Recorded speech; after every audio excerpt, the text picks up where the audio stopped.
Ok, en este ejemplo nos dicen que un protón está en un plano perpendicular a un campo magnético. Es decir, si el protón está en este plano, en la pantalla, el campo magnético se dirige hacia atrás de la pantalla o hacia adelante de la pantalla. Vamos a escoger hacia atrás, ¿okay? Lo vamos a marcar con estas X, que de alguna manera esquematizan el campo magnético. Nos dicen que viaja a una velocidad total de 2 por 10 a la 7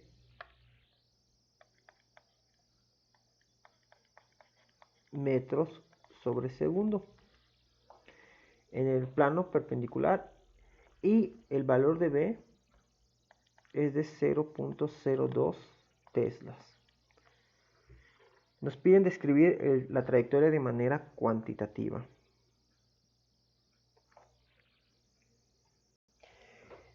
Sabemos entonces que esta es una carga, un protón, es una carga positiva, y luego entonces podemos aplicar la fórmula para la fuerza, que va a ser igual a carga por velocidad por el campo magnético por el seno de teta. Nos dicen que este plano en el que está viajando es perpendicular al campo magnético, entonces el seno de 90 tiende a 1 y solo nos queda estos términos. ¿Okay?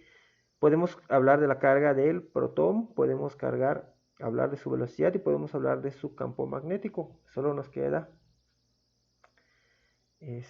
calcular la fuerza. Sin embargo, esta fuerza podemos ver que va a ir cambiando, no en magnitud, pero sí en dirección.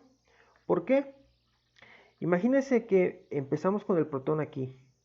Cuando el protón empieza aquí, está viajando de manera horizontal, la velocidad, digamos, es horizontal, pero está recibiendo, por la regla de la mano derecha, una fuerza hacia el centro, ¿no? O hacia abajo. ¿Esto qué va a lograr? Que el protón baje, ¿ok? Pero cuando baja, automáticamente su velocidad vuelve a ser perpendicular, ¿ok? Y vuelve a generarse una fuerza que se va a dirigir hacia abajo, pero ahora ligeramente inclinado. Y así podemos ir analizando el movimiento del electrón, de manera que siempre, se va a generar una trayectoria circular en la que este protón va a estar viajando y cambiando su dirección en cada momento.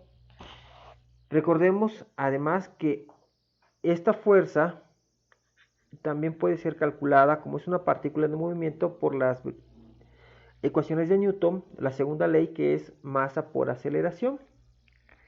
Y además debemos recordar que en un movimiento circular la aceleración es igual a la velocidad al cuadrado sobre el radio del círculo, ¿no?, que se está moviendo.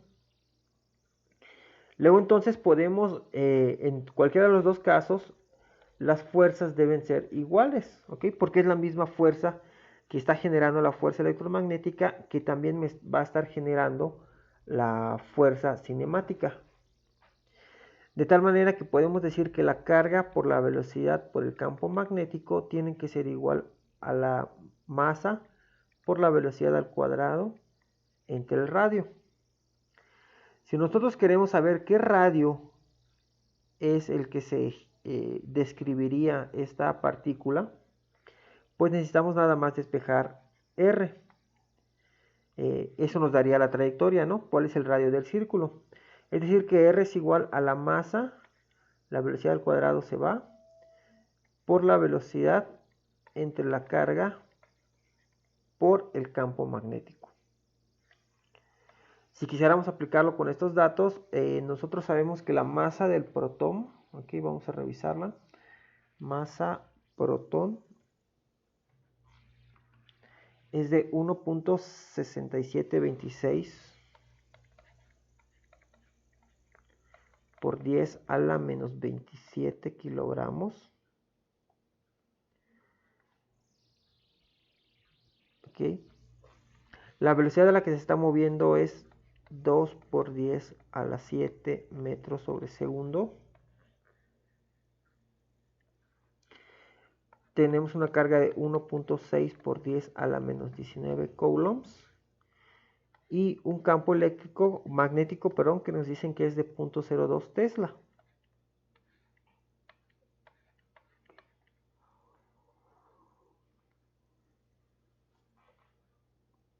Entonces, el radio que va a describir este protón en este campo magnético con esa velocidad va a ser igual a 1.6726 por 10 a la menos 27 por 2 por 10 a la 7 entre 1.6 por 10 a la menos 19 por 0.02 teslas. 10.45 metros. Es decir que en este caso, con estas condiciones, el protón describiría un círculo con radio 10.45 metros. Una de las aplicaciones más importantes que tiene los fenómenos magnéticos sobre cargas puntuales se da en el espectrómetro de masas.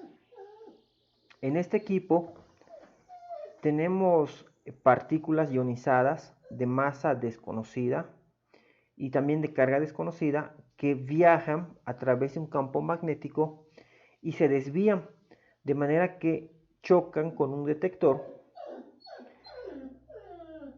y podemos conocer cuál es la distancia de la trayectoria que siguió de manera circular, de manera que la diferencia entre el punto de entrada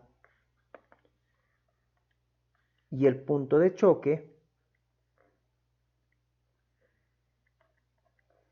nos dice cuál es el diámetro de la trayectoria circular que sigue esta partícula. O si dividimos entre 2, obtenemos el radio. ¿Ok? Nosotros casi siempre desconocemos la carga y casi siempre desconocemos también la masa, pero podemos conocer perfectamente la velocidad. Con la ayuda del detector vamos a conocer cuál es el radio de la trayectoria y podemos también controlar perfectamente el campo magnético. Entonces, casi siempre vamos a desconocer la masa y casi siempre vamos a desconocer también la carga. Sobre todo cuando tenemos una mezcla o una muestra que por medio de llama o láser se descompone en diferentes, partículas ionizadas. Para esto se define lo que se conoce como la relación masa-carga. De manera que podemos conocer M en Q, que dado por la ecuación anterior va a ser igual a R por campo magnético entre velocidad.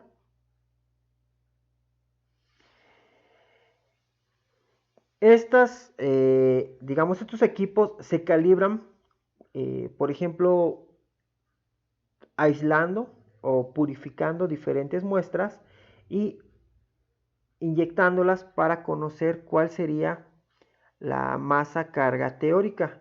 Y esta masa carga teórica se introduce como una base de datos, de manera que cuando inyectamos muestras desconocidas, si nosotros determinamos esta masa carga, lo podemos comparar con la base de datos y con ello identificar de qué se trata la muestra. ¿Okay? Por ejemplo, cuando tenemos esta partícula cargada con estos datos, podemos calcular la relación masa-carga como el radio que describe esta partícula es 0.16 metros. Lo multiplicamos por el campo magnético 0.35 teslas y lo dividimos entre la velocidad de inyección 1.79 por 10 a la 6 metros sobre segundo. La relación masa-carga de esta partícula es de Esto es igual a 3.13 por 10 a la menos 8 kilogramos por coulomb. ¿Okay? Lo único que tenemos que hacer ahora es comparar con nuestras bases de datos, ¿ok? Y podemos encontrar el valor aquí. Es decir, que en este caso, esta partícula que se inyectó es tritio. Y este mismo procedimiento lo podemos utilizar para incluso separar isótopos, porque cada uno va a tener una relación masa-carga diferente. Pues la masa atómica varía entre diferentes especies atómicas y pues la carga va a depender de la capacidad de ionización de la misma. ¿Okay? Y digamos, midiendo diferentes radios en la placa detectora o variando la intensidad de campo magnético, se puede llevar a cabo una separación de partículas más o menos exacta y también el reconocimiento de las diferentes partículas que conformen una muestra.